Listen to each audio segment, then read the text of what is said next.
What is the technique of tracheostomy? The patient is intubated and positioned with a sandbag underneath the shoulders in order to extend the neck and to pull as much trachea as possible into the operative site. The incision site is marked with methylene blue 2 finger breadths above the sternum.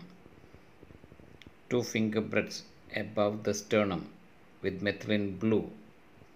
The incision is carried through the skin and subcutaneous tissue down to the strap muscles.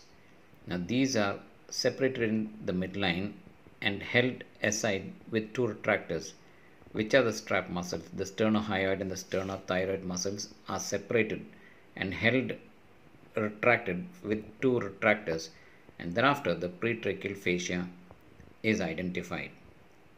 The strap muscles are retracted and the pretracheal fascia identified. If the middle stem or the isthmus of the thyroid gland comes in between, it is divided and oversewn and retracted. Once the pretracheal fascia is identified, it is incised in a vertical direction, avoiding the inferior thyroid vein and the thyroid isthmus. Now, if the isthmus comes in the way, it is freed from the trachea, clamped, divided, and oversewn with 3/0 silk. The tracheal rings are then seen, and at this point, the cricoid should be deliberately identified, since to make an incision through the cricoid or first tracheal ring will cause laryngeal collapse and stenosis.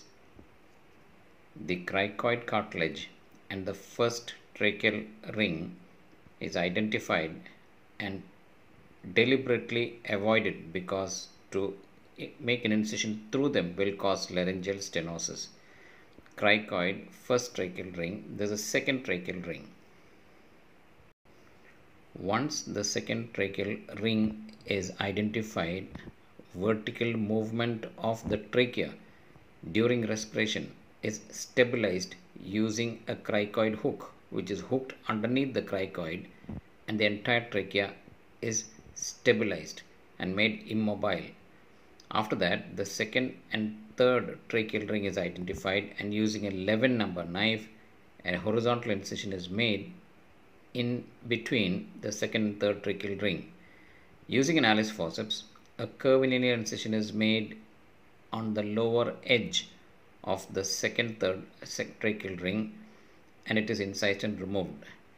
And thereafter, the upper edge of the third tracheal ring is caught using an Alice, and a curvilinear incision is made, and the sliver of cartilage is removed, converting it thereby into an opening into which the tracheostomy tube is introduced. Thereafter, the wound is closed with 4/0 silk sutures, but not too tightly, because this can lead to emphysema as a consequence of air leaking through the opening made and into the soft tissues of the neck.